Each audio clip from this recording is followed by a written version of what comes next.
There is a strange moment in a person's life when fighting harder no longer works. You try to fix the circumstances. You try to understand the people who hurt you. You replay conversations in your mind, searching for the sentence you should have said. You imagine a different future. You promise yourself that when the right person arrives, when the money comes, when the problem disappears, when your family finally understands you, when your life becomes more stable, then you will finally feel at peace. But the peace never lasts, because another problem appears. Another person disappoints you. Another fear enters your mind. Another memory returns. And slowly, almost without noticing it, you begin living as though peace were something the world had stolen from you. Carl Jung understood something far more disturbing. The world may not be the place where your deepest conflict is actually happening. And if that is true, Changing the world will never completely solve it. Because the enemy you have been fighting may not be outside you. It may be the division inside you.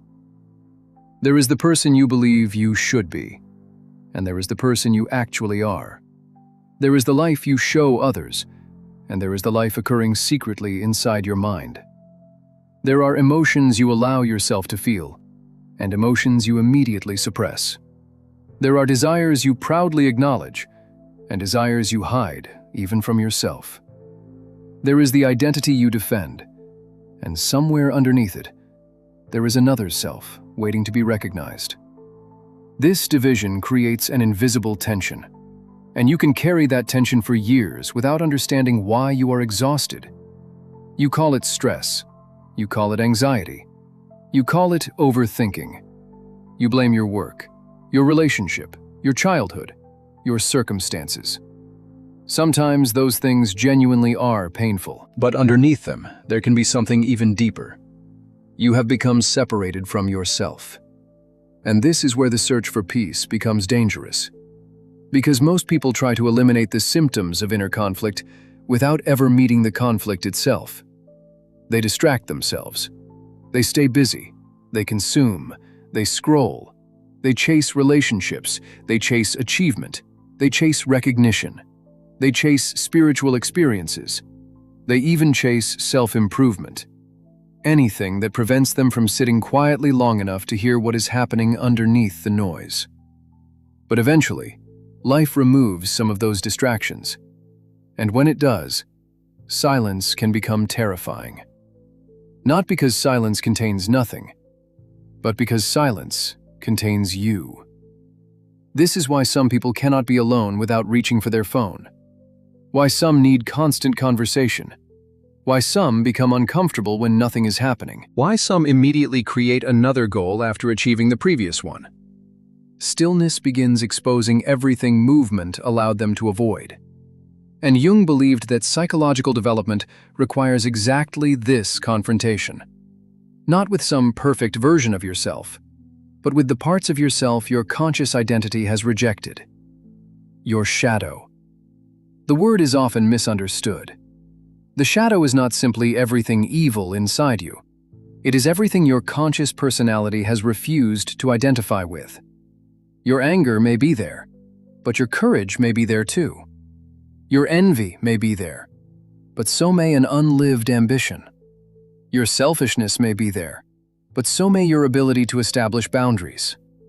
Your grief may be there, your sexuality, your creativity, your assertiveness, your vulnerability, your hunger for meaning, your desire to stop living the life everyone expected you to live. Everything that threatened the identity you learned to maintain can be pushed into darkness. And once something enters the shadow, it does not disappear. It becomes unconscious. That distinction changes everything. Because what is unconscious does not stop influencing you merely because you cannot see it. It begins influencing your reactions, your attractions, your fears, your relationships, your judgments, even the people who irritate you most. And this is why Jungian psychology offers a very different understanding of peace. Peace is not the absence of uncomfortable emotions. Peace is not becoming so positive that nothing disturbs you. Peace is not creating a life where nobody challenges you. Real peace begins when the war between the conscious and unconscious parts of your personality starts to end. And that requires something most people spend their lives avoiding. You have to stop running from yourself. If these ideas help you recognize something happening inside your own life, stay with me. Because what comes next is where the search for peace begins to change completely. The first shift is subtle. You stop asking, how do I make everything around me finally behave the way I need it to? And you begin asking, why does this have so much power over me? That question moves your attention from the event to the psyche. Imagine someone criticizes you. The criticism may be unfair. It may even be cruel. But two people can receive exactly the same criticism and have completely different reactions. One person is irritated for 10 minutes and continues with their day. The other thinks about it for 3 weeks. Why? The words were the same. The difference was what those words touched. Something inside the second person was already wounded. The external event activated an internal complex. This is one of the most important distinctions you can learn. Not everything that hurts you began with the thing that triggered the pain. Sometimes the present merely opens a door to something much older. Someone ignores you, and suddenly, you are not simply experiencing someone's silence. You are experiencing every moment in which you felt invisible. Someone rejects you, and you are no longer reacting only to this rejection. An older feeling of being unwanted awakens. Someone succeeds, and an uncomfortable envy appears. You tell yourself you should not feel it. You suppress it. But perhaps the envy contains information. Perhaps another person's courage reminds you of a life you were afraid to pursue. Perhaps what you resent in them is precisely what you abandoned in yourself. This is where the shadow becomes a teacher. The emotion you wanted to eliminate becomes a clue. Instead of immediately saying, "I shouldn't feel this," you ask, "What is this feeling showing me?" That question changes your relationship with your inner world. You are no longer standing over yourself like a judge. You become an observer. And observation creates distance. Not emotional numbness, not indifference, distance. You begin noticing. There is anger in me. There is fear in me. There is jealousy in me. There is sadness in me. But something profound happens when you stop saying, "I am angry," and begin recognizing, anger is moving through me. The emotion is real, but it is no longer your entire identity. This distinction is small enough to miss and powerful enough to change a life. Because when you completely identify with an emotion, the emotion thinks for you. Anger selects your memories. Fear predicts your future. Jealousy interprets other people's intentions. Shame tells you who you are. And suddenly, your entire perception of reality has been reorganized around a temporary psychological state. You think you are seeing reality. Often, you are seeing reality through a complex. This is why inner peace requires awareness before control. You cannot integrate what you refuse to see. You cannot understand what you immediately condemn. And you cannot become whole by amputating every part of yourself that makes you uncomfortable. This is one of the paradoxes at the center of Jung's psychology. The more desperately you try to become only good, the more unconscious your darkness may become. The more desperately you try to remain calm, the more frightening your anger becomes. The more desperately you try to appear strong, the more intolerable vulnerability feels. The more desperately you try to please everyone, the more resentment grows beneath your kindness. And eventually, what was rejected demands expression. Sometimes through an explosion, sometimes through depression, sometimes through compulsive behavior, sometimes through relationships that repeat the same pattern again and again, sometimes through a vague feeling that the life you are living does not belong to you. That feeling matters, because peace is impossible when your outer life continually violates your inner truth. You can create the perfect routine. You can meditate every morning. You can organize your home. You can read philosophy. You can avoid negative people. You can listen to beautiful music. All of these things may create favorable conditions for inner life. But conditions are not transformation. At some point, you still have to ask, am I actually living in alignment with what I know? Because there is a particular kind of exhaustion that sleep cannot cure. It comes from constantly performing a version of yourself that no longer fits. And when that performance has lasted long enough, something inside you begins resisting. You lose motivation. Things that once impressed you become empty. Relationships built around the old identity become uncomfortable. You feel drawn towards solitude. You begin questioning goals you once considered essential. At first, you may think something is wrong. But sometimes this discomfort is not evidence that your life is falling apart. Sometimes it is evidence that an old psychological arrangement is losing its authority. And this is where the path toward peace becomes much more interesting. Because the next stage is not about becoming calmer, it is about discovering who inside you has been creating the noise. The voice in your head is not always your own. There is a voice inside you that comments on almost everything.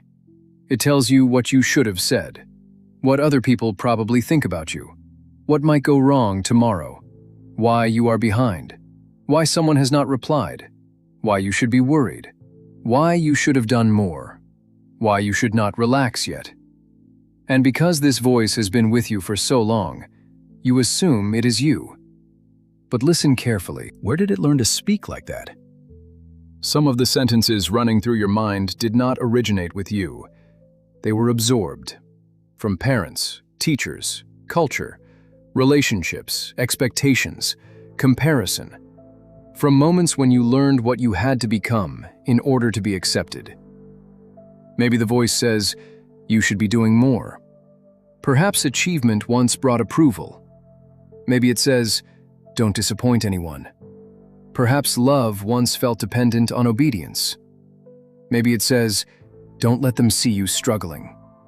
Perhaps vulnerability was once punished. Maybe it says, you cannot trust anyone. Perhaps trust once ended painfully. Over time, these messages become internalized. Eventually, nobody has to criticize you. You do it yourself. Nobody has to pressure you. You pressure yourself. Nobody has to tell you that you are falling behind. The voice has already learned the job. And this is one reason external success does not necessarily create internal peace.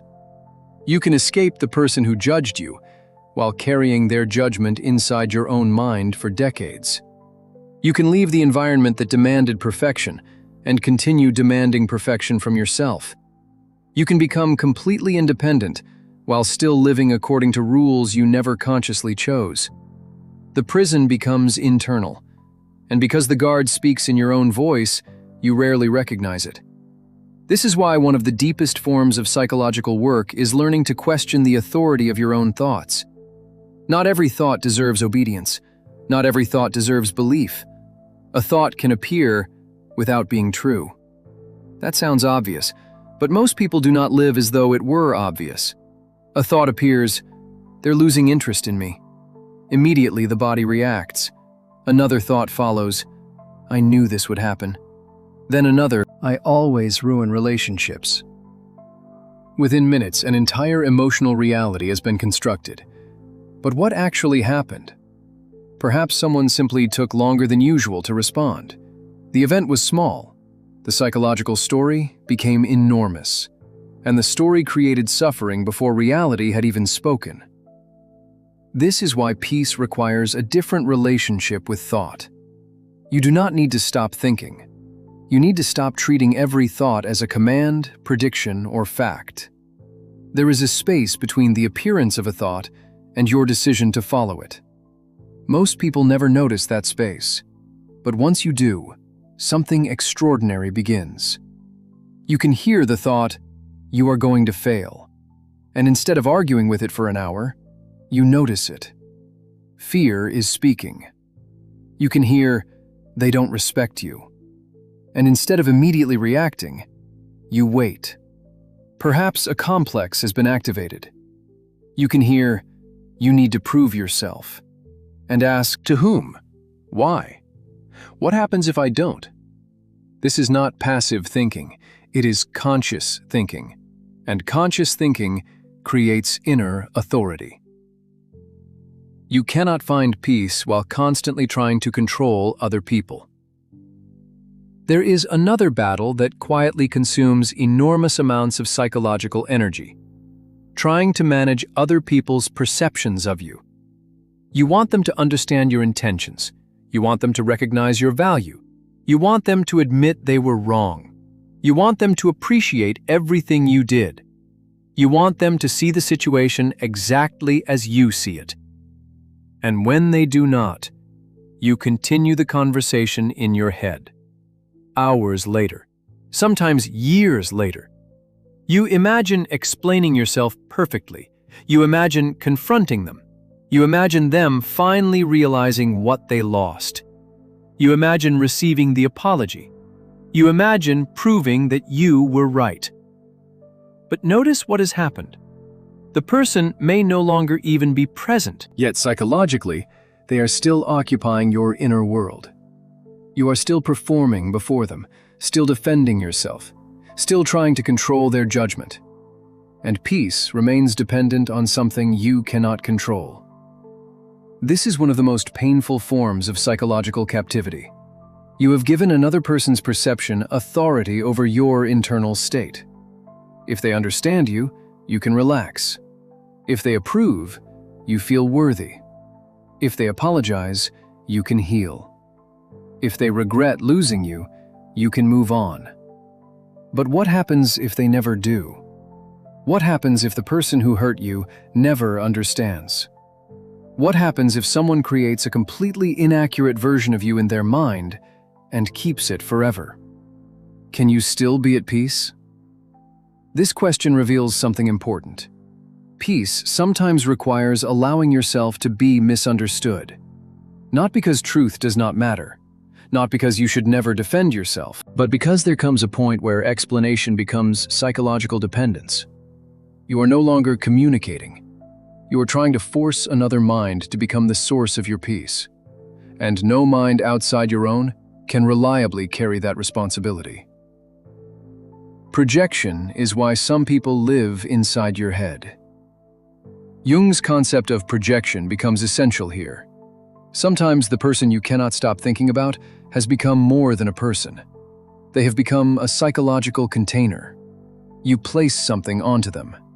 Your worth, your rejected anger, your need for approval, your fantasy of love, your unlived potential, your fear, your shadow. Then their behavior becomes extraordinarily powerful. If they approve of you, something inside you rises. If they withdraw, something collapses. If they succeed, you feel diminished. If they reject you, your identity trembles.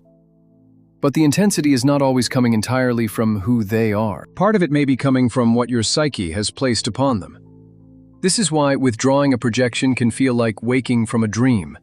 You begin seeing the person more clearly, not as the solution to your life, not as the enemy responsible for everything, not as the perfect human being who possesses everything you lack, just as a person, limited, contradictory, human. And then you ask, what did I place onto them? Perhaps you admired their confidence because you had rejected your own. Perhaps you needed their approval because they represented an authority figure from your past.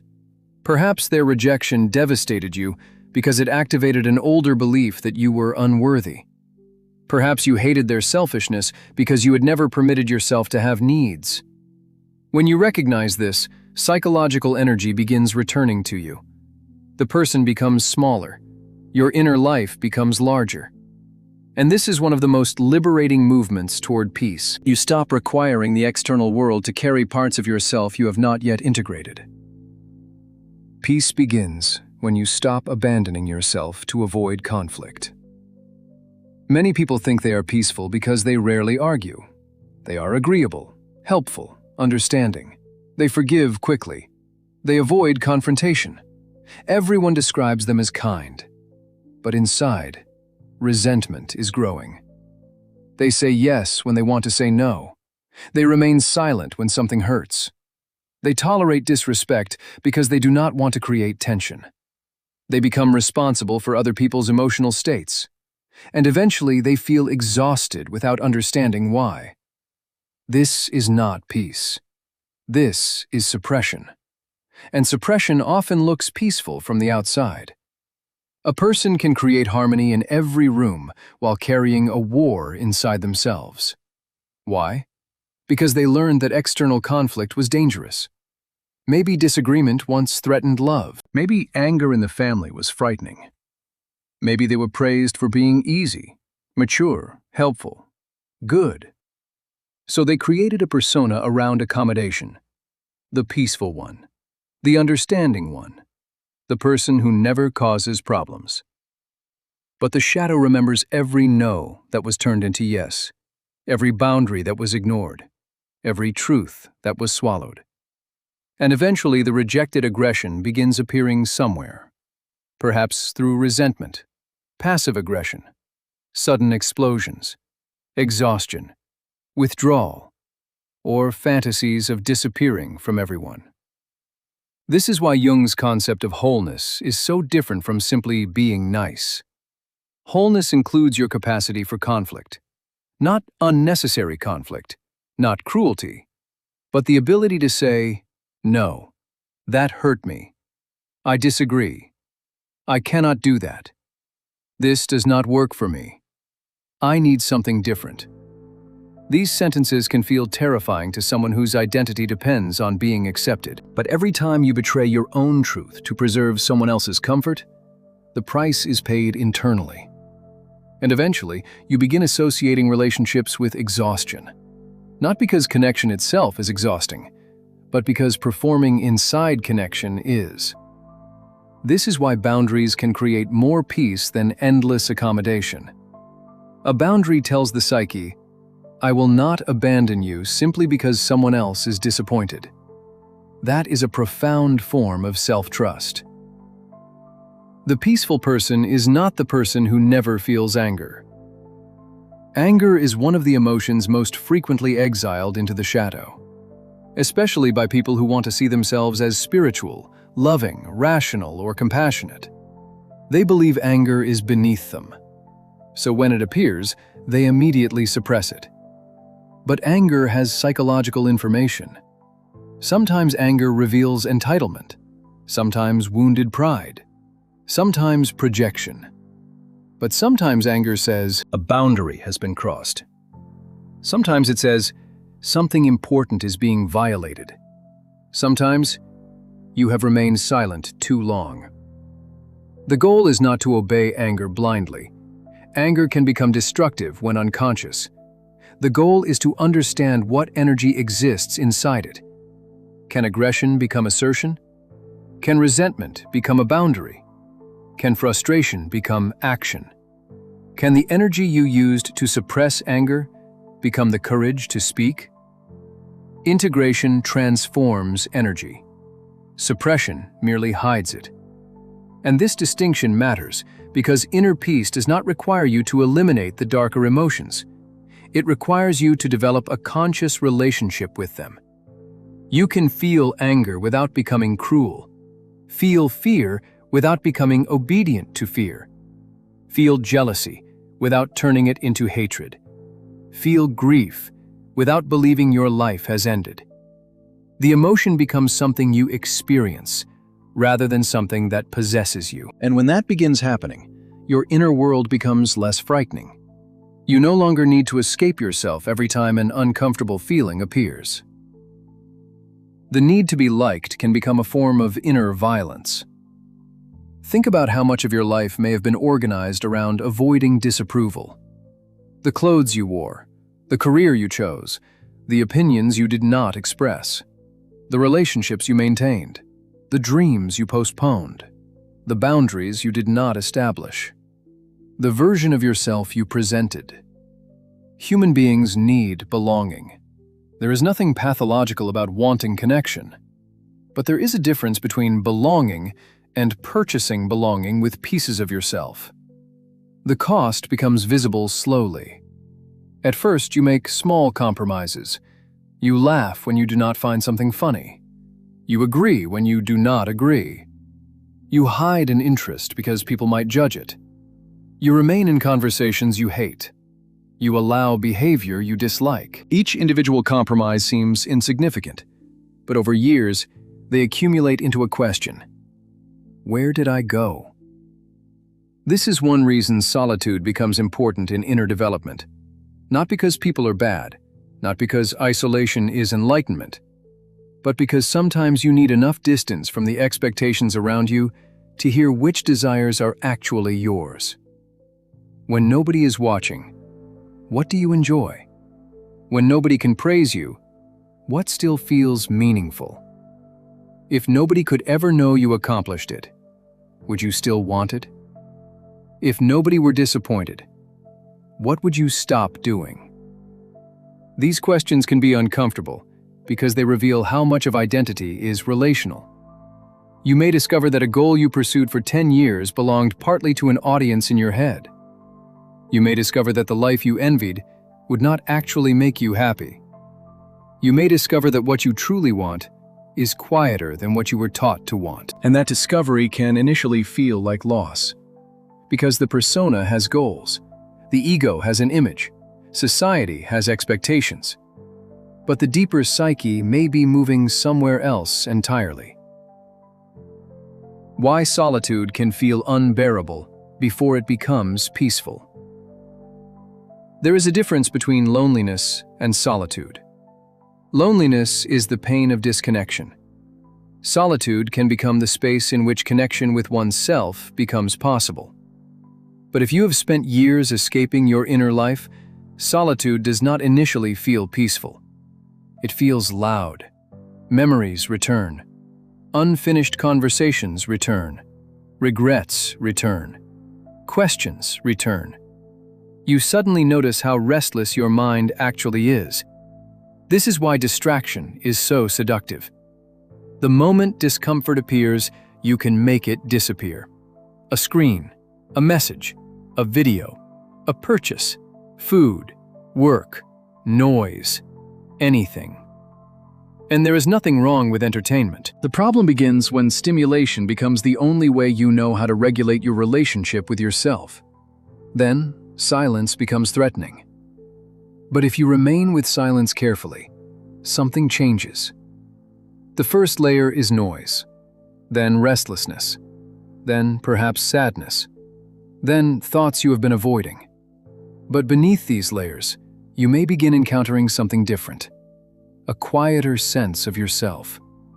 Not the persona, not the performance, not the voice asking what everyone else thinks. Just awareness. And this is where solitude can become psychologically restorative. You are not withdrawing from life. You are returning to the place from which you can enter life without losing yourself.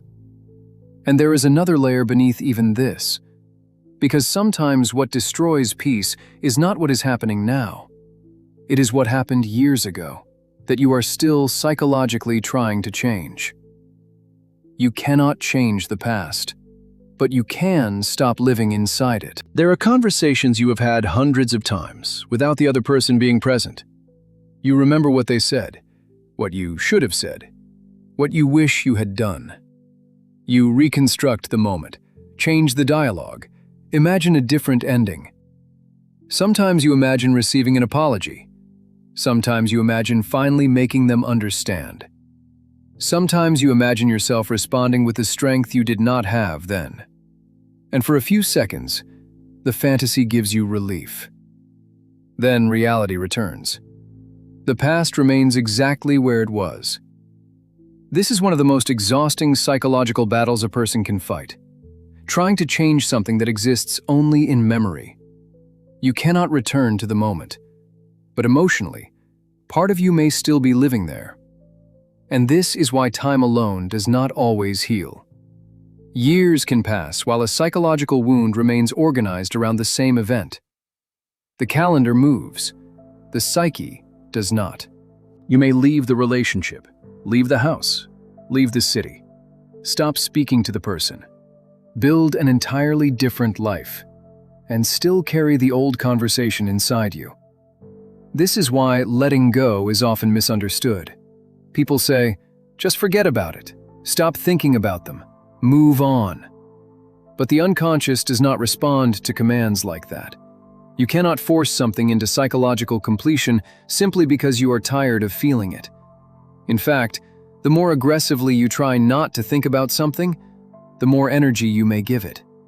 The question is not, how do I erase the past? The question is, what part of me is still psychologically attached to it? Maybe you are still waiting for justice. Maybe you are still waiting for an apology. Maybe you are still trying to prove that you were worthy. Maybe you are still trying to understand why someone did what they did. Maybe you are still punishing yourself for what you did not know then. Maybe part of you believes that if you stop being angry, what happened becomes acceptable. But acceptance does not mean approval. Acceptance means recognizing, this happened. I cannot make it unhappen. I can understand it. I can grieve it. I can learn from it. I can establish boundaries because of it. But I cannot build peace while secretly demanding that reality rewrite history. That demand keeps you psychologically tied to the very thing you want to escape. Forgiveness is not always the first step. People often rush toward forgiveness because they want the pain to disappear. They believe that if they were evolved enough, spiritual enough, mature enough, they would immediately forgive. But sometimes premature forgiveness becomes another form of repression. You say, it's okay, when it was not okay. You say, I understand why they did it, before allowing yourself to acknowledge what it did to you. You say, I've moved on, because you are ashamed that you have not. But the psyche knows the difference between integration and performance. Sometimes before forgiveness, there must be truth. You have to admit, that hurt me. I was angry. I was betrayed. I was afraid. I lost something. I needed something I did not receive. I allowed something I should not have allowed. I did not know how to protect myself then.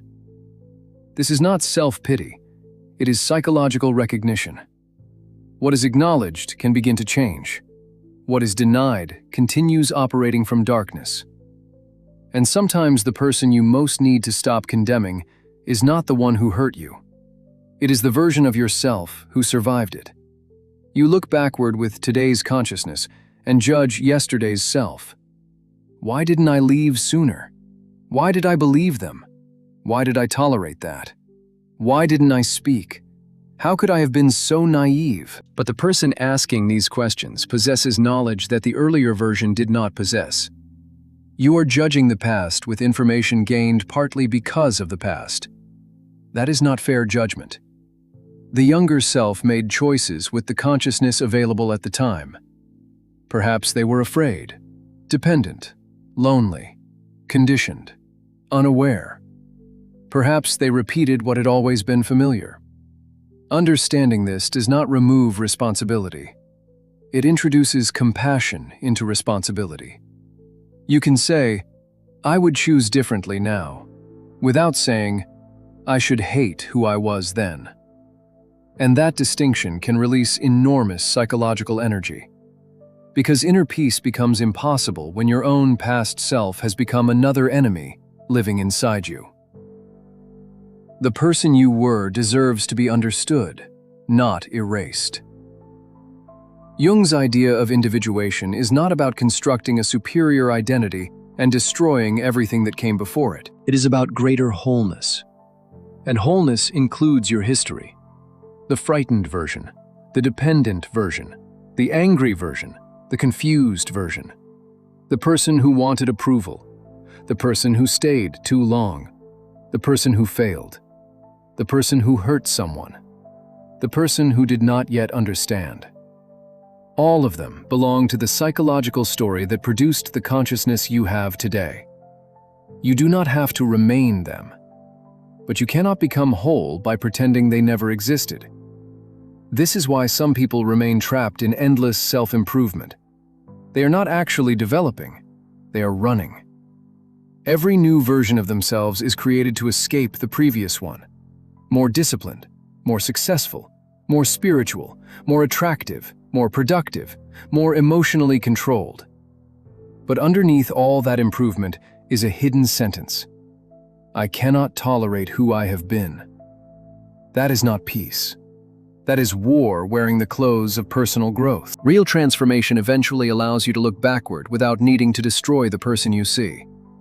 You understand them. You take responsibility where responsibility belongs. You grieve what was lost. You learn. And then, you stop demanding that yesterday become different. Some of your suffering comes from living in a future that does not exist. The mind does not only travel backward, it travels forward. And sometimes the future becomes an even more powerful source of suffering than the past. What if this fails? What if they leave? What if I lose everything? What if I make the wrong choice? What if something happens to someone I love?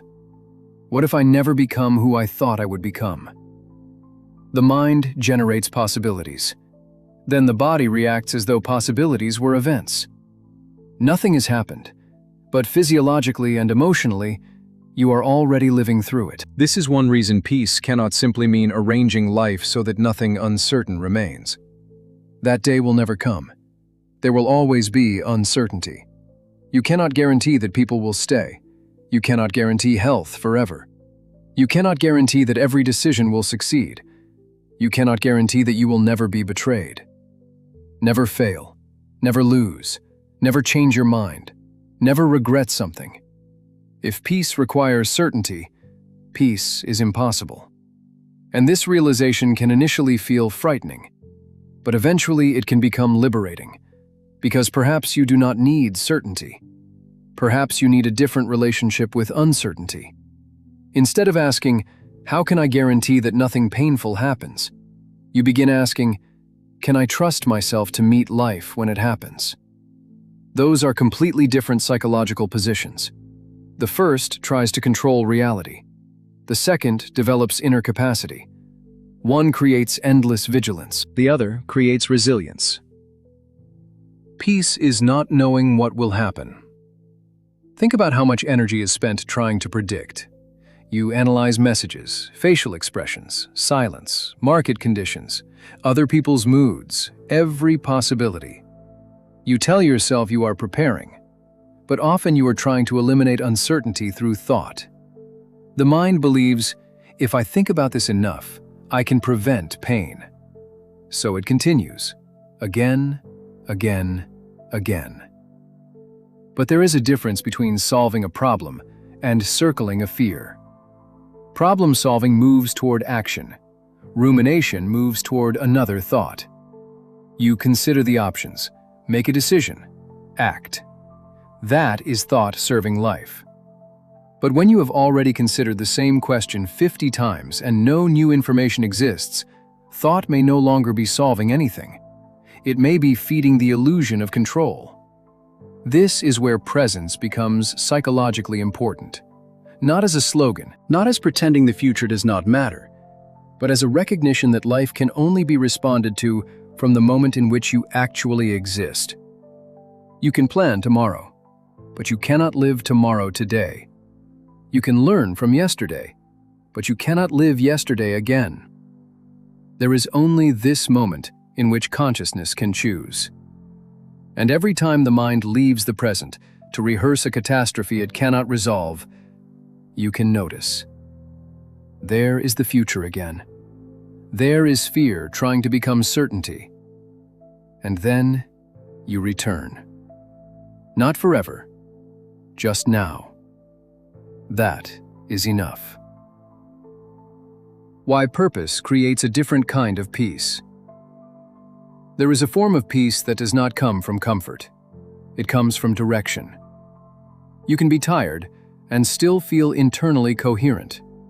You can face difficulty and still feel grounded. You can be uncertain and still know that your life is moving towards something meaningful. This is why purpose matters. Without some organizing meaning, every inconvenience becomes enormous. Every discomfort becomes something to escape. Every delay feels meaningless. But when your life is oriented towards something deeper than immediate comfort, suffering changes character. The difficulty may remain difficult, but it belongs to something. This does not mean everyone needs a grand mission. Purpose can be quieter. Raising a child consciously, creating something honest, learning, teaching, serving, developing a craft, building a life with integrity, becoming psychologically freer than the patterns you inherited. Purpose is not always what you do professionally. It is the principle around which your energy becomes organized. And perhaps this is why a person can possess almost everything society promises will create happiness, and still feel empty. Money can remove certain forms of suffering. Recognition can open doors. Comfort matters. Security matters. But none of these automatically answer, why am I living? And when that question remains unanswered for too long, the psyche may begin expressing the absence, restlessness, emptiness, compulsive consumption, endless comparison, the need for another achievement immediately after the previous one. You reach the destination and discover that the destination cannot tell you who you are. So you create another destination. This can continue for decades. The goal you are chasing may be hiding the feeling you are avoiding. Ask yourself something uncomfortable. If you achieved the thing you want most right now, what would it prove? That you are successful? That you are lovable? That you are not a failure? That people were wrong about you? That you matter? That you are finally safe? Goals are not the problem. But sometimes a conscious goal is carrying an unconscious burden. You are not only trying to build a business, you are trying to prove your worth. You are not only trying to find love, you are trying to prove you are not abandoned. You are not only trying to become attractive, you are trying to become immune to rejection. You are not only trying to earn money, you are trying to eliminate every possibility of vulnerability. Now the goal has become psychologically impossible, because no amount of achievement can permanently solve a wound that achievement did not create. You succeed, and the relief lasts briefly. Then the old feeling returns. So you need more. More recognition, more money, more admiration, more evidence. This is how an external goal becomes an internal treadmill. And the treadmill stops only when you recognize what you were secretly asking the achievement to do. Perhaps you still pursue the goal, but now you pursue it for a different reason. Creation, contribution, curiosity, excellence, freedom. Not as proof that you deserve to exist. That shift changes the quality of ambition. You can want something deeply, without believing your identity depends on obtaining it. And this creates a form of peace, even while you continue striving. You do not need to destroy ambition to find peace. There is a false opposition people often create. Either you are ambitious or peaceful. Either you strive or accept. Either you want more or you are grateful. But psychological maturity can hold opposites. You can appreciate your life and still change it. You can accept who you are and still develop. You can work intensely without using work to escape yourself. You can desire success without making success the judge of your worth. The question is not whether you have goals. The question is, who is pursuing them? Is fear pursuing them? Is shame? Is comparison? Is an old need to finally impress someone? Or does the goal express something authentic in you? This is where Jung's idea of individuation becomes practical. As you become more conscious, your energy gradually withdraws from goals that belong primarily to the persona, the image, the performance, the need to appear a certain way, and it becomes available for something more authentic. This can confuse people around you. They may say, "You've changed." And perhaps you have. You no longer need what you once needed. You no longer want to win the same competitions. You no longer want every invitation, every argument, every opportunity, every person's approval. This does not mean you have lost ambition.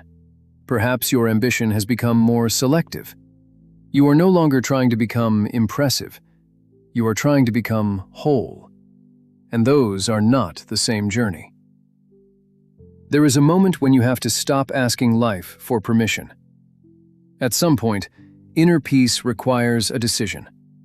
You can spend years understanding yourself, reading, reflecting, analyzing childhood, recognizing complexes, identifying projections, learning about the shadow. But insight without action can become another hiding place. Eventually, something you know internally has to become visible externally. A boundary must be spoken, a decision must be made, a habit must change, a conversation must happen, a role must be relinquished, a truth must be admitted. Because every time you clearly know what violates your deeper values and continue participating in it, inner conflict increases.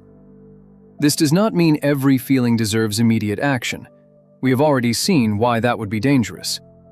But when awareness becomes consistent, when the same truth survives fear, time, reflection, and reality, eventually you have to respond. Otherwise, consciousness itself becomes painful. You can no longer say, "I didn't know." Now you know. And knowing creates responsibility. This is where peace stops being passive. Sometimes peace requires courage. The courage to disappoint. The courage to leave. The courage to stay and do the difficult work. The courage to apologize. The courage to admit you were wrong. The courage to stop explaining. The courage to begin again. The courage to be seen differently.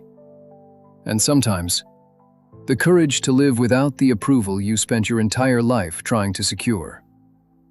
If there is one area of your life where you already know what keeps disturbing your peace, ask yourself, what truth have I understood internally, but still refuse to live externally?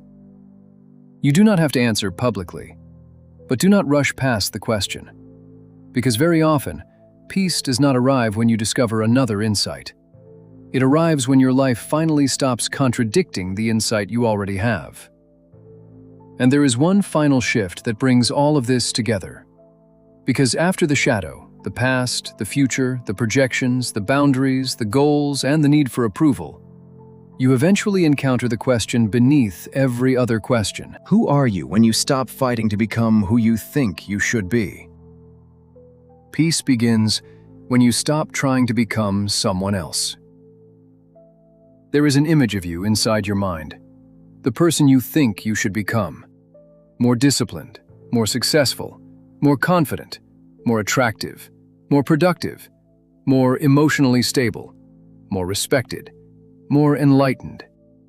And there is nothing wrong with development, but sometimes the image becomes an accusation. Every morning you compare the person you are with the person you believe you should already be. And almost every comparison ends the same way. You are behind, not enough, not ready, not there yet. So even self-improvement becomes a source of inner violence. You wake up and immediately measure yourself. Did I do enough yesterday? Am I progressing quickly enough? Why am I still struggling with this? Why am I not more successful by now? Why have other people moved faster? And perhaps the most painful question, what is wrong with me? But what if development does not require hatred of the person who is developing? What if becoming more conscious does not require constantly declaring war on your current self? This is where Jung's idea of individuation is so different from constructing an ideal personality. Individuation is not become perfect. It is closer to become whole. And wholeness includes contradiction, strength and vulnerability, confidence and uncertainty, reason and emotion, light and shadow. The qualities you proudly display and the qualities you are still learning to understand. The goal is not to become psychologically flawless. The goal is to become increasingly conscious of what actually exists within you. Because what you can acknowledge, you can relate to. What you can relate to, you are less likely to project. And what you no longer need to project has less power to control your life from outside. This is one reason self-acceptance is frequently misunderstood. Acceptance does not mean, I will never change. It means, I will stop requiring myself to be different before I am willing to meet myself honestly. That is a completely different position. You can recognize a weakness without becoming the weakness. You can recognize a mistake without becoming the mistake. You can acknowledge jealousy without constructing an identity around jealousy. You can admit fear without concluding that you are a coward. You can acknowledge that part of you still wants approval without giving that part authority over every decision. The moment you can hold contradiction without immediately trying to destroy one side, the psyche becomes less divided. And the less divided you become, the less energy you spend fighting yourself. The ego wants a final version of you. The ego loves completion. It wants to say, now I know who I am. Now I understand everything. Now I have healed. Now I am confident. Now nobody can hurt me. Now I have finally arrived. But psychological life does not work that way. You continue changing. Life changes you. Loss changes you. Love changes you. Age changes you. Responsibility changes you. New experiences reveal parts of yourself that previous experiences could never expose. This means there may never be a final version of you. And strangely, that realization can create peace. Because you stop treating every difficulty as evidence that your transformation failed. An old insecurity returns. You think, I thought I had healed this. A familiar fear appears. I thought I was past this. A relationship activates an old wound. Why am I back here? But perhaps you are not back where you started. Perhaps you are meeting the same psychological material with greater consciousness.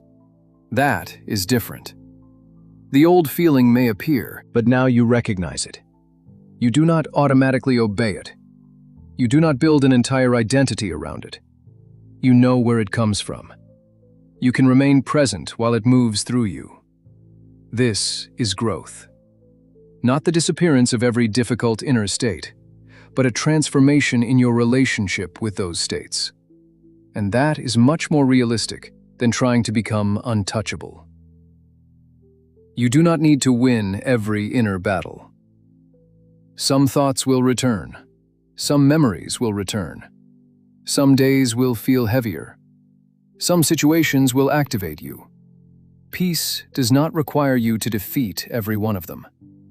Sometimes you simply notice, there is that thought again. There is that fear. There is that old story. And instead of entering the courtroom inside your mind, you allow it to pass. You do not have to prove the thought wrong. You do not have to discover why it appeared today. You do not have to turn every emotion into a project. This matters because self-awareness itself can become obsessive. A person learns psychology and begins analyzing everything. Every reaction becomes a complex. Every dream requires interpretation. Every attraction becomes projection. Every bad mood becomes shadow material. Every difficult day becomes evidence of some hidden psychological problem. But consciousness is supposed to make life more available to you, not turn your entire existence into an endless diagnosis. Sometimes you are tired. Sometimes you are disappointed. Sometimes a person simply annoys you. Sometimes you need rest. Not every experience contains a secret message. Maturity includes knowing when to look deeper and when to simply live. There is humility in that. You stop demanding complete understanding before allowing yourself to experience life. Your inner world needs order, not constant control. Imagine your psyche as a house. For years, certain rooms were locked. You kept visitors in the rooms you considered acceptable. The polite room, the productive room, the competent room, the generous room. Meanwhile, anger was downstairs. Grief was behind another door. Desire was hidden somewhere else. Fear was locked away. And you spent enormous energy making sure nobody entered the wrong room. Eventually, even you forgot parts of the house existed. Jungian work begins opening doors. At first, this can create more disturbance, not less. You discover feelings you did not know were there, contradictions, memories, desires, resentments, possibilities. And you may think, I was more peaceful before I started looking inward.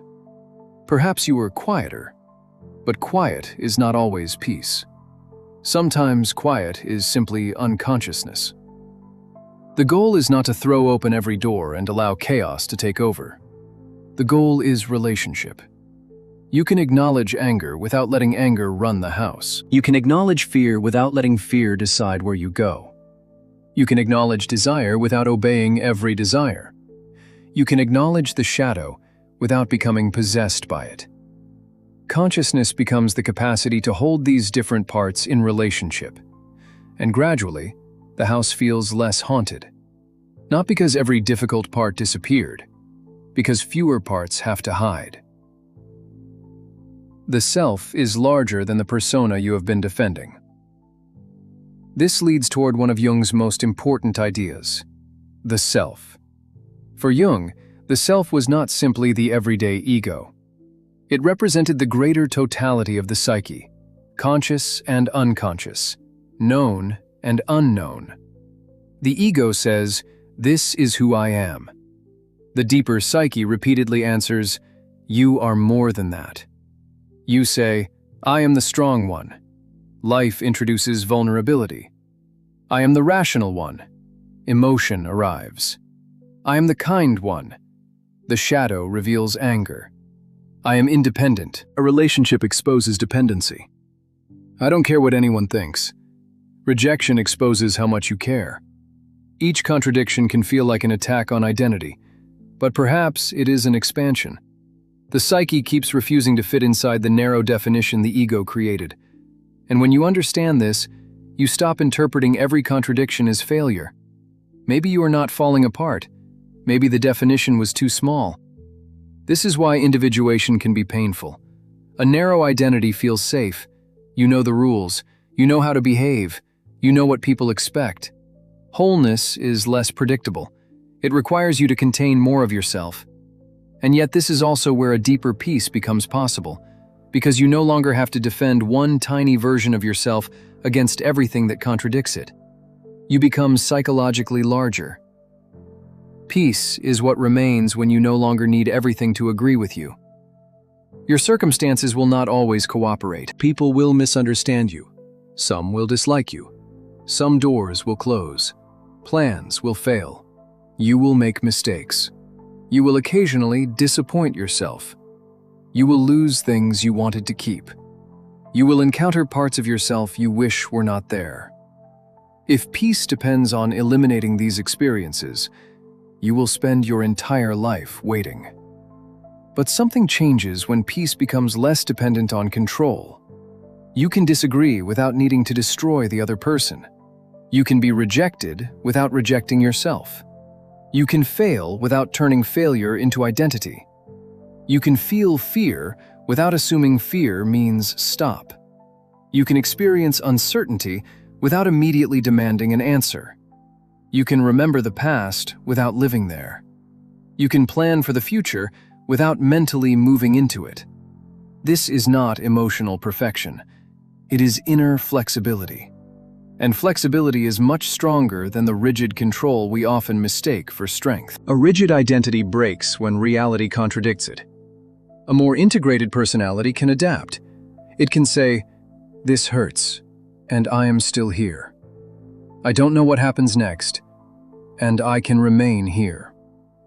They do not understand me, and I still know what I meant. I failed, and failure has not erased me.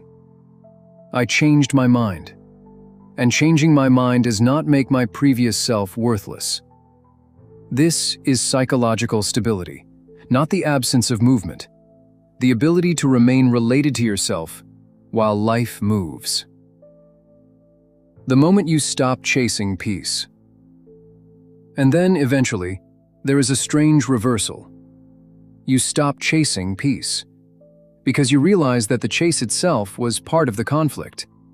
You were waiting for the perfect circumstances, the perfect relationship, the perfect level of healing, the perfect amount of money, the perfect understanding of yourself. You were saying, when everything finally becomes right, I will allow myself to rest. But life never signed that agreement. There will always be another uncertainty, another unfinished task, another question, another change.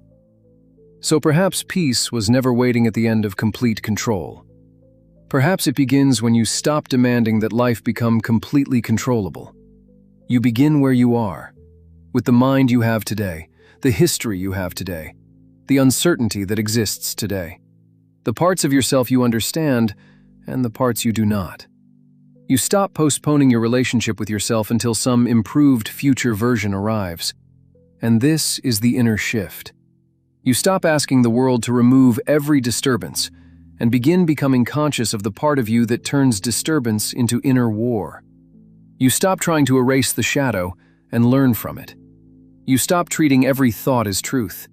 You stop giving other people's perceptions complete authority. You stop calling self-abandonment kindness. You stop confusing suppression with peace.